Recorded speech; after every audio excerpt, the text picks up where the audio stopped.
দেখুন, বাড়ি ভাড়া দিতে আমার আপত্তি নেই, শুধু একটাই শর্ত, আমার বাড়িতে কখনো খিচুড়ি রান্না করা যাবে না।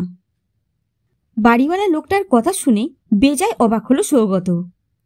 বাড়ি ভাড়া নিতে গিয়ে এর আগেও অদ্ভুত সব শর্তের কথা শুনলেও এটা একদমই নতুন।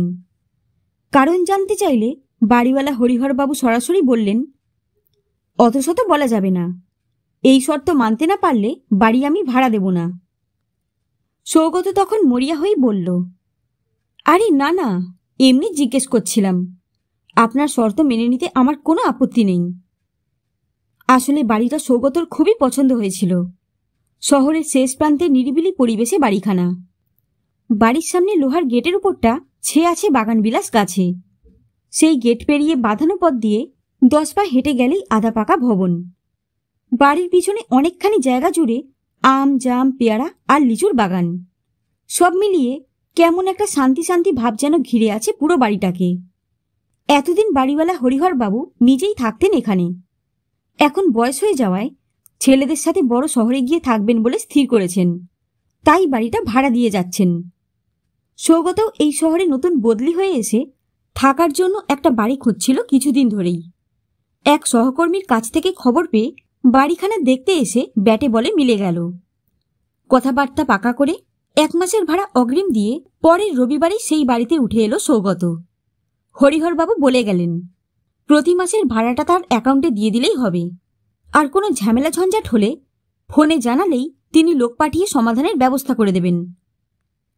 নতুন বাড়িতে উঠে কিছুদিন বেশ নির্ঝঞ্ঝাটভাবেই কেটে গেল। সৌগত একা মানুষ, বিয়ে থা করেনি। দিনের বেশিরভাগ সময় তার অফিসেই কাটে। তারপর সন্ধ্যায় ক্লাবে গিয়ে আড্ডা দিয়ে তাস খেলে বাড়ি ফিরতে ফিরতে রাত 9টা বেজে যায়। রাতের খাওয়াটাও সে বেশিরভাগ দিন ক্লাবেই সেরে আসে। আর ছুটির দিনগুলো তার কাটে বেলা পর্যন্ত ঘুমিয়ে আর বাড়ির পিছে বাগানে ঘুরে। এই বাগানে ঘুরতে গিয়েই কিন্তু একদিন একটা ব্যাপার ঘটল। বাগানের শেষ দিকে পাঁচিল ঘেঁষে বেড়ে ওঠা ঝোপঝাড়ের মতো থেকে একটা করুণ মিউ মিউ কান্না শুনে কাছে গিয়ে সৌগত দেখল ঝোপের ভিতর একটা বিড়ালের বাচ্চা পড়ে আছে। বাচ্চাটার গায়ের রং মিশমিশে কালো। ক্ষুধার জ্বালায় তার বুকের পাঁজর বেরিয়ে গেছে। বিড়ালটা এখানে কিভাবে এলো সেটা ভেবে না পেলেও বাচ্চাটাকে দেখে মায়া হলো তার। সৌগত নিজেও অনাথ।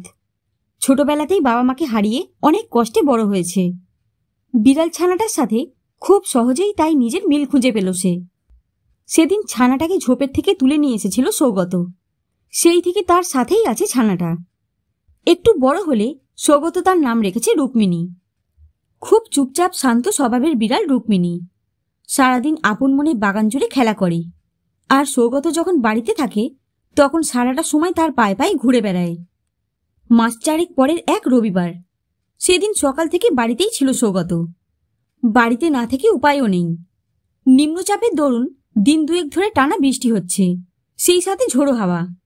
ক্লাবের সভ্যরাও এই বৃষ্টিতে যে যার মতো নিজ নিজ বাড়িতে বর্ষাবিলাস করেই দিন কাটাচ্ছে। করার মতো কোনো কাজ ছিল না সৌগতর, তাই সারাদিন ঘরের ভিতর শুয়ে বসে কাটালো সে। তারপর বিরক্ত হয়ে সন্ধেবেলা ঠিক করল রাতের বেলা নিজেই কিছু একটা রান্না করবে। বাইরে যে আবহাওয়া, তাতে খিচুড়ি ছাড়া অন্য কিছু হলে ঠিক জমবে না।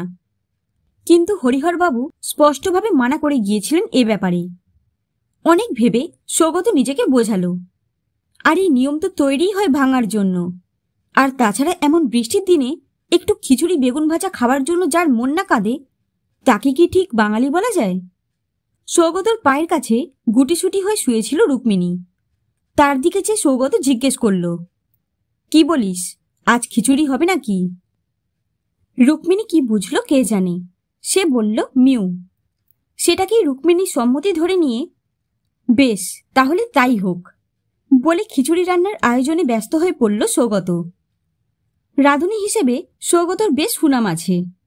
ব্যাচেলার মানুষ, তাই মাঝে মধ্যেই নিজে রান্না করে খেতে হয়। সেই করে করে রান্নার হাত তার ভালোই পেকেছে।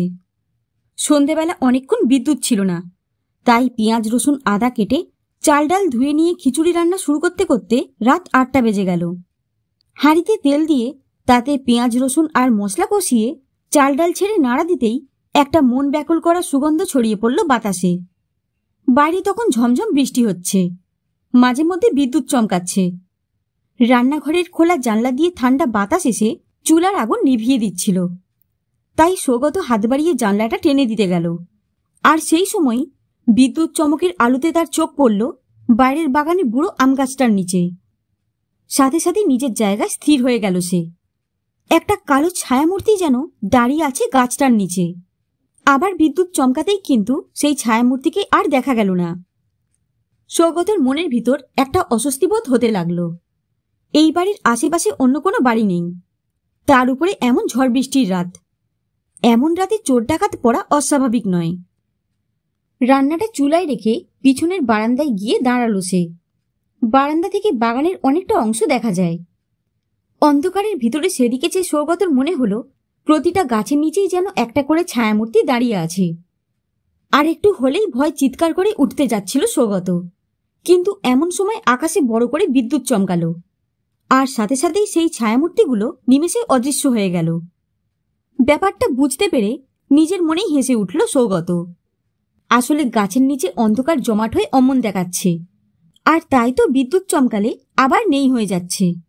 সেটাকেই মানুষ বলে মনে করে অহেতুক ভয় পেয়েছে সে। রান্নাঘরে ফিরে এসে ডিম আর বেগুন ভাজা করতে ব্যস্ত হয়ে পড়ল সৌগত। ভাজা শেষ হতে হতে খিচুড়িও হয়ে গেল। এবারে আয়েস করে খাবার পালা। কিন্তু সবকিছু গুছিয়ে নিয়ে খাবার টেবিলে এসে সৌগত খেয়াল করল রুক্মিণীকে কোথাও দেখা যাচ্ছে না। একা একা খেতে ইচ্ছে হলো না, তাই টেবিল ছেড়ে উঠে রুক্মিণীকে খুঁজতে গেল সে। এরই মধ্যে বাইরের বৃষ্টির বেগ যেন আরও বেড়ে গেছে। ঘরের বন্ধ জানলায় বাঁধা পেয়ে শো শো শব্দ করছে ঝোড়ো বাতাস।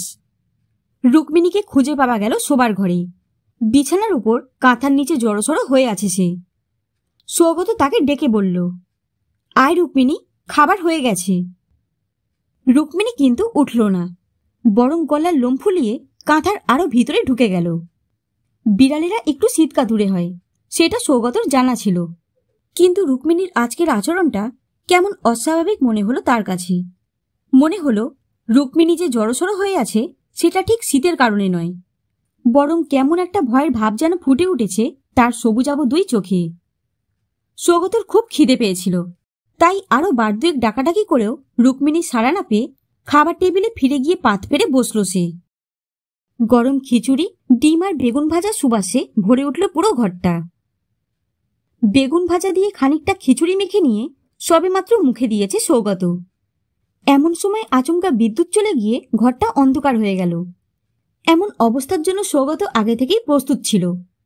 এমন ঝড় বৃষ্টির মধ্যে বিদ্যুৎ চলে যাওয়া অস্বাভাবিক নয়, বরং এতক্ষণ যে বিদ্যুৎ ছিল সেটাই আশ্চর্য।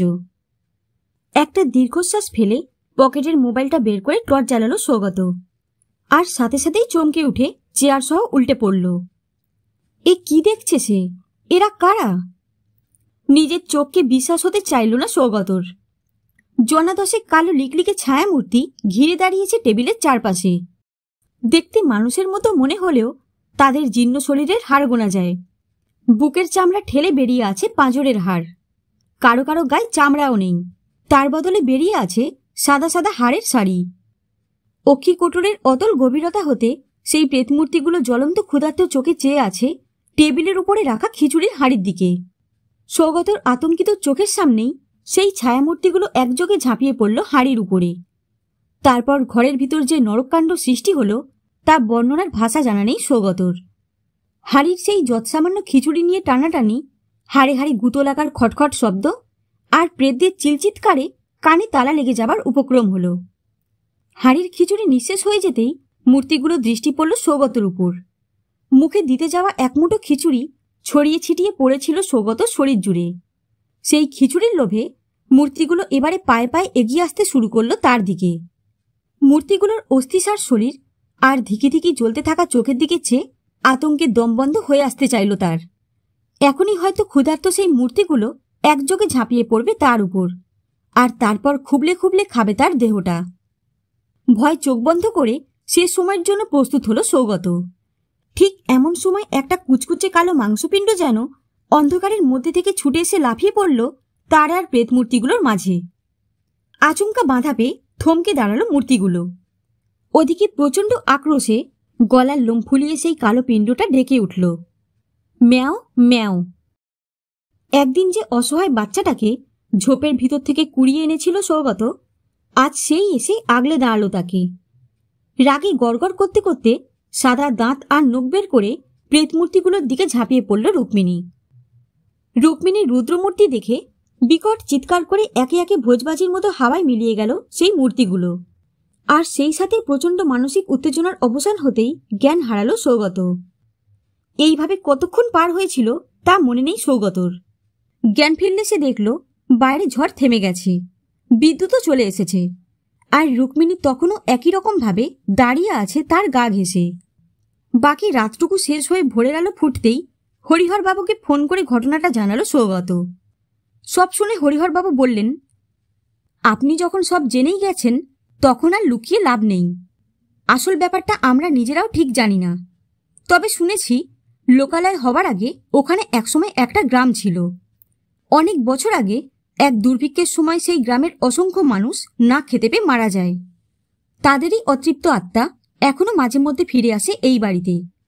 আর কোনো এক অদ্ভুত কারণে এই ব্যাপারটা হয় শুধুমাত্র খিচুড়ি রান্না করলেই। তাই বাড়ি ভাড়া দেবার আগে আপনাকে খিচুড়ি রান্না না করার শর্ত দিয়েছিলাম। আপনি সেটা মানলে এই বিপদ হতো না। যাই হোক, আপনি বাড়ি ছেড়ে দিতে চাইলে আমাকে বলবেন। আচ্ছা বলে ফোনটা রেখে দিল সৌগত। তবে মনে মনে সে ঠিক করল, বাড়ি না ছেড়ে তার চেয়ে বরং এক হাঁড়ি খিচুড়ি রান্না করে একদিন বাগানে গিয়ে দিয়ে আসবে। তাতে যদি অভুক্ত আত্মাগুলোর শান্তি হয়। আর রুক্মিণী যতদিন সাথে আছে ততদিন ভূতের ভয় তার না পেলেও চলবে। প্রাচীন মিশরীয়রা বিড়ালকে দেবতা জ্ঞানে পুজো দিত। তাদের বিশ্বাস ছিল মৃত জগতের পাহারাদার হল বিড়াল দেবতা বাস্তেত। সে কথাটা যে একদম ভুল নয় সেটা তো সৌগত কাল রাতে নিজের চোখেই দেখেছে। রুক্মিণী এতক্ষণ পাশেই বসেছিল। এবার তাকে কোলে তুলে নিয়ে সৌগত জিজ্ঞেস করল, কিরে, তুই কি বাস্তেতে চেলা নাকি?